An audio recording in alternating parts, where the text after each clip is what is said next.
नमस्कार, दिन भर की बड़ी खबरों में आपका स्वागत है। मैं हूं आपके साथ अंशिता। आज इस बुलेटिन में बात होगी ईरान और अमेरिका की वार्ता पर गहराते सस्पेंस की, तमिलनाडु में राहुल गांधी की हुंकार की। Want to do here in Tamil Nadu? They want to have a government which they fully control. They want a chief minister who does exactly what they say.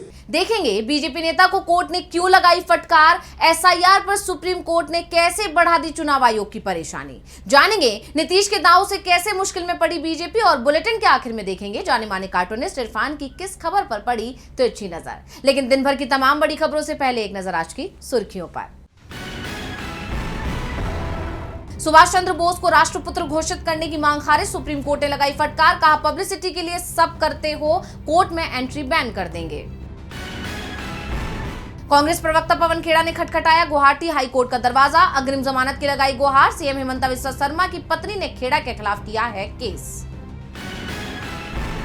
CBI ने DGCA के airworthiness department के deputy director मुदाबत देउला को किया गिरफ्तार। एनसीपीएसपी विधायक रोहित पवार ने कहा छोटी मछली गिरफ्तार, शार्क अभी भी आजाद, इस गिरफ्तारी ने हमारे दावे को सच साबित किया। जम्मू कश्मीर में हुआ बड़ा सड़क हादसा, उधमपुर में खाई में गिरी बस, 21 लोगों की गई जान, पीएम मोदी ने जताया शोक, मुआवजे का किया ऐलान। शेयर बाजार में तेजी, 26 अंकों की बढ़त के साथ 78,520 पर बंद हुआ सेंसेक्स, वहीं 11 अंकों की बढ़त के साथ 24,364 पर बंद हुआ निफ्टी।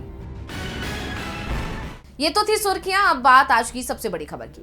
पश्चिम एशिया में हालात तेजी से बदलते नजर आ रहे हैं। कभी बातचीत की उम्मीद दिखती है तो अगले ही पल ईरान और अमेरिका में टकराव बढ़ता नजर आता है। अब जहां अमेरिका के उपराष्ट्रपति जेडी वेंस बातचीत के लिए इस्लामाबाद रवाना हो गए हैं, वहीं ईरान ने वार्ता में शामिल होने से इंकार कर दिया है। इस बीच अमेरिकी राष्ट्रपति डोनाल्ड ट्रंप की पाकिस्तान के फील्ड मार्शल आसिम मुनीर से बात हुई है, जिसके बाद अमेरिका बैकफुट पर नजर आ रहा है। देखिए रिपोर्ट। अमेरिका और ईरान के बीच बातचीत होगी या जंग, ये सवाल गहराता जा रहा है, क्योंकि एक तरफ बातचीत की तैयारियां हैं और दूसरी तरफ दोनों पक्षों में बढ़ता तनाव।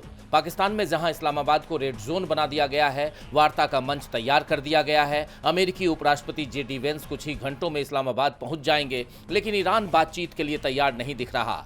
ईरान के विदेश मंत्री के प्रवक्ता इस्माइल वकाई का कहना है कि अमेरिका की तरफ से हॉर्मुज स्ट्रेट में ईरानी झंडे वाले एक मालवाहक जहाज को जब्त करने के बाद सरकार की वार्ता के नए दौर को लेकर कोई योजना नहीं है। ईरान के राष्ट्रीय हितों की रक्षा के लिए हम समय सीमा या अल्टीमेटम देने पर भरोसा नहीं करते। दरअसल अमेरिका ने चीन से आ रहे ईरानी जहाज टॉस्का को सीज कर लिया है, जिस पर ईरान भड़का हुआ है। उसने इसे अमेरिकी समुद्री डकैती बताते हुए बदले की कसम खा ली है। दावा तो ये भी किया गया है कि जवाबी कार्रवाई के तहत ईरानी सेना ने अमेरिकी जहाज पर ड्रोन से हमले किए हैं, जिसके बाद इस क्षेत्र में तनाव और बढ़ गया है। शिपिंग डेटा के मुताबिक पिछले 12 घंटे से हॉर्मुज से होकर गुजरने वाला जहाजी यातायात लगभग ठप पड़ा है, जिसका असर तेल की कीमतों पर भी देखा जा रहा है, जिसमें फिर उछाल देखा गया। चीन के विदेश मंत्रालय ने भी ईरानी बंदरगाहों की अमेरिकी नौसैनिक घेराबंदी को गैर जिम्मेदाराना और खतरनाक बताया है, जिसके बाद अमेरिका पर दबाव बढ़ता नजर आ रहा है और अब अमेरिका के तेवर भी नरम पड़ते नजर आ रहे हैं। मीडिया रिपोर्ट्स के मुताबिक अमेरिकी राष्ट्रपति डोनाल्ड ट्रंप की पाकिस्तान की सेना प्रमुख आसिम मुनीर से फोन पर बातचीत हुई है।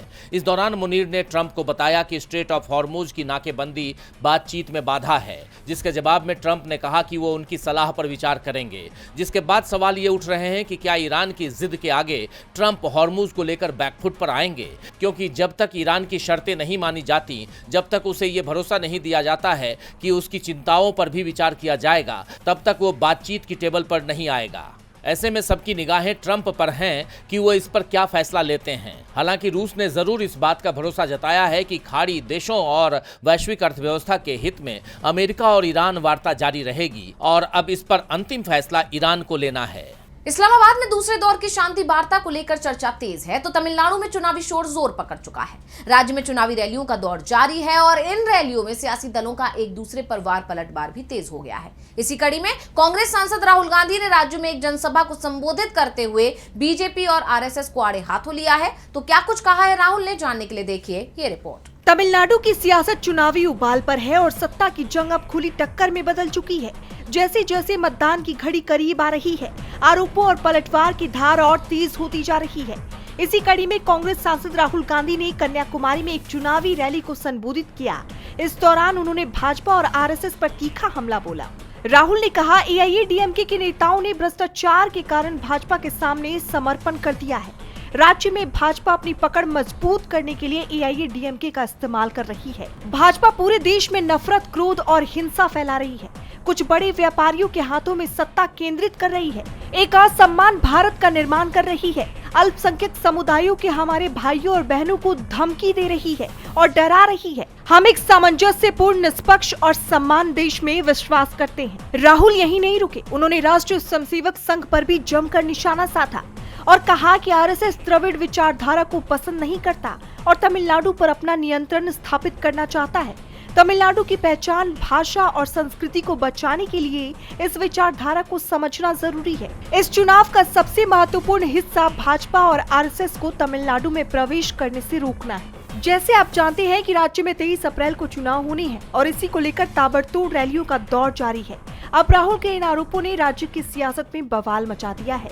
बीजेपी सीधे तौर पर सवालों से घिर गई है। अब सबकी नजरें 4 मई को आने वाले नतीजों पर टिकी हैं। राहुल गांधी के हमले ने बीजेपी में खलबली मचा दी है तो कोर्ट ने बीजेपी कार्यकर्ता को कड़ी फटकार लगाई है। कांग्रेस सांसद राहुल गांधी की कथित दोहरी नागरिकता मामले में इलाहाबाद हाई कोर्ट ने FIR के आदेश को रद्द कर दिया था, जिसके बाद 20 अप्रैल को इस मामले में फिर से सुनवाई हुई। इस दौरान राहुल के खिलाफ याचिका दायर करने वाले बीजेपी कार्यकर्ता को फटकार लगाई। वहीं अब इस मामले में एक नया मोड़ भी सामने आ गया है। तो क्या कुछ हुआ सुनवाई के दौरान, देखिए रिपोर्ट में। लोकसभा में नेता प्रतिपक्ष राहुल गांधी की कथित दोहरी नागरिकता मामले में 20 अप्रैल को इलाहाबाद हाईकोर्ट में सुनवाई हुई और इस दौरान मामले में याचिकाकर्ता और बीजेपी कार्यकर्ता विघ्नेश शिशिर को कड़ी फटकार लगी। सुनवाई के दौरान इलाहाबाद हाईकोर्ट ने सख्त रुख अपनाया। कोर्ट ने बीजेपी कार्यकर्ता की सोशल मीडिया पोस्ट पर नाराजगी जताते हुए कहा कि इस तरह की टिप्पणियां न्यायपालिका की छवि को प्रभावित करती है और इन्हें बर्दाश्त नहीं किया जाएगा। दरअसल राहुल गांधी की कथित दोहरी नागरिकता से जुड़े मामले में बीते दिन इलाहाबाद हाईकोर्ट की लखनऊ खंडपीठ ने राहुल गांधी के खिलाफ FIR दर्ज करने का आदेश दिया था, लेकिन बाद में इलाहाबाद हाईकोर्ट ने इस आदेश पर रोक लगा दी थी। कोर्ट के इस आदेश के बाद से मामले में याचिकाकर्ता विघ्नेश शिशिर ने अपने सोशल मीडिया अकाउंट्स पर अलग अलग पोस्ट में कोर्ट पर एक तरफा होने का आरोप लगाया, जिस पर कोर्ट ने कड़ी आपत्ति जताई।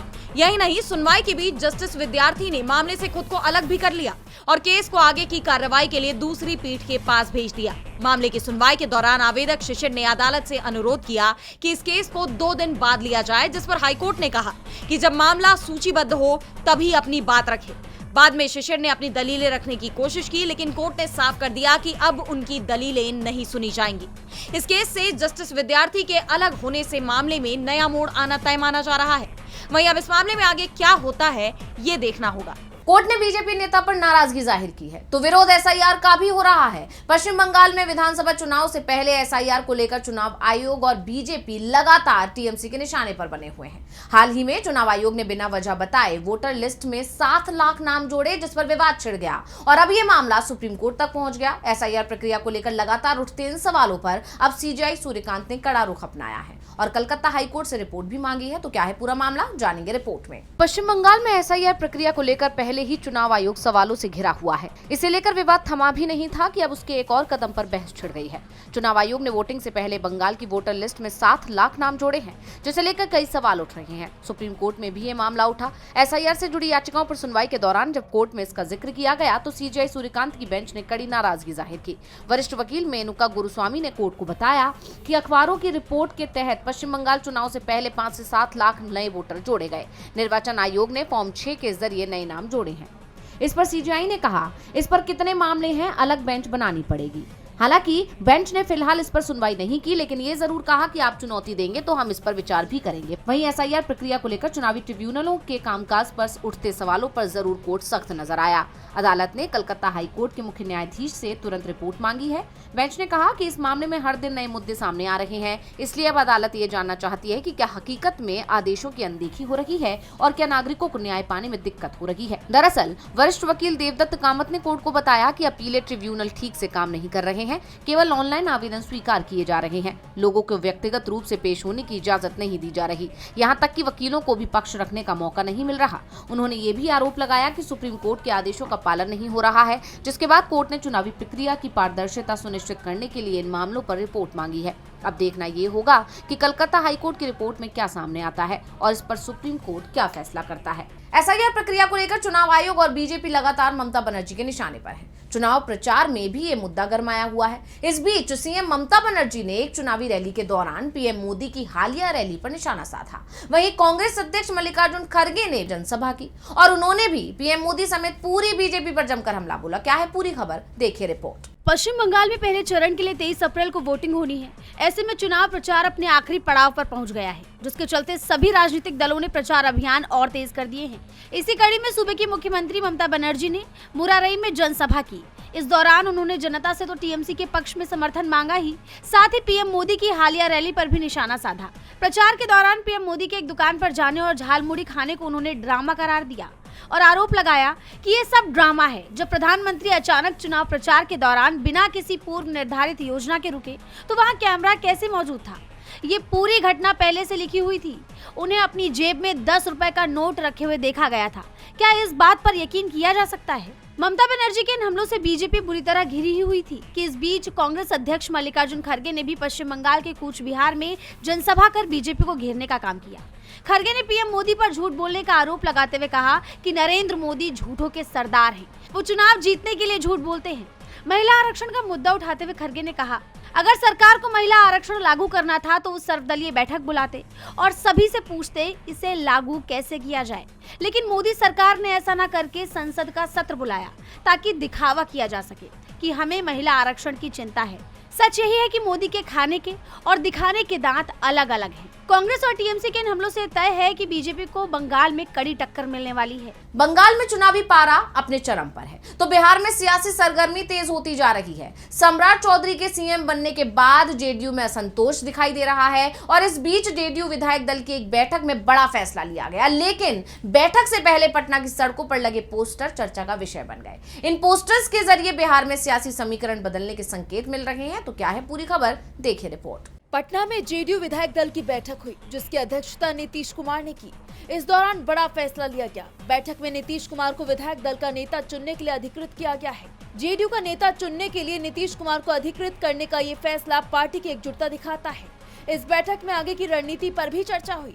बैठक खत्म होने के बाद नीतीश कुमार ने विधायकों से कहा कि सब ठीक होगा, पार्टी के अंदर सब कुछ सामान्य है और किसी तरह की चिंता की जरूरत नहीं है। नीतीश कुमार ने भरोसा दिलाया कि वो कार्यकर्ताओं और जनता से सीधा संवाद करेंगे। बताया जा रहा है कि अब जल्द ही नीतीश पूरे बिहार का दौरा कर सकते हैं। दरअसल सम्राट चौधरी के सीएम बनने को लेकर जेडीयू नेताओं में नाराजगी देखी जा रही है। नेताओं का कहना है कि निशांत को सीएम बनना चाहिए। वहीं बैठक से पहले बिहार की सड़कों पर नीतीश के बेटे निशांत का पोस्टर देखने को मिला, जो खूब सुर्खियां बटोर रहा है। ये पोस्टर निशांत कुमार के घर के बाहर लगाया गया है, जिसमें उन्हें विधायक दल का नेता बनाए जाने की मांग की गई। साथ ही इसमें लिखा है कि नीतीश जी का मिशन अधूरा, निशांत जी ही अब करेंगे पूरा। नीतीश सेवक मांगे निशांत। इसके अलावा नीतीश नहीं तो निशांत ही चाहिए का स्लोगन भी लिखा है। बैठक से पहले उम्मीद थी कि शायद निशांत कुमार को कोई बड़ी जिम्मेदारी सौंपी जा सकती है, जिस पर सभी की निगाहें बनी हुई थी, लेकिन ऐसा नहीं हुआ। बता दें कि नीतीश कुमार अब राज्यसभा के सदस्य बन गए हैं और उनकी जगह सम्राट चौधरी बिहार के सीएम बनाए गए हैं। लेकिन सम्राट चौधरी से ज्यादा पूछ परख निशांत कुमार की हो रही है और जिस तरह से निशांत लगातार एक्टिव दिखाई दे रहे हैं, उसके बाद कहा जा रहा है कि बिहार की राजनीति में जल्द ही नया मोड़ आ सकता है। हुई है और बुलेटिन के आखिर में देखेंगे जाने माने कार्टूनिस्ट इरफान की किस खबर पर पड़ी तिरछी नजर।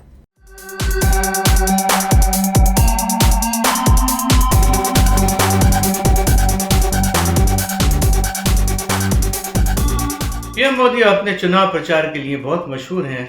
वो रियल से लेकर के रील तक सारे ही प्रयोग अपने चुनाव प्रचार में झोंक देते हैं। उन्होंने पश्चिम बंगाल में एक झालमुड़ी के सेट पर, माफ कीजिए, झालमुड़ी की दुकान पर जाकर के झालमुड़ी मांगी और उसको पैसे दिए और कहा कि मैं झालमुड़ी खाना चाहता हूँ।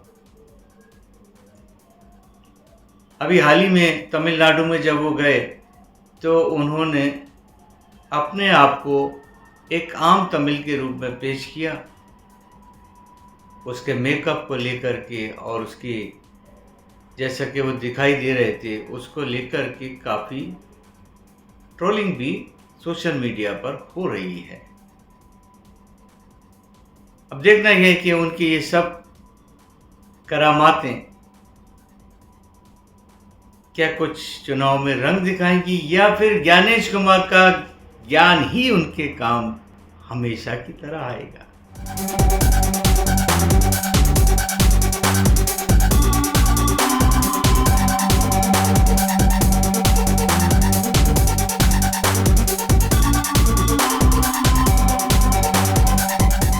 बहुत बहुत शुक्रिया इरफान जी। तो इस बुलेटिन में इतना ही। आप देखते रहिए डीवी लाइव। नमस्कार।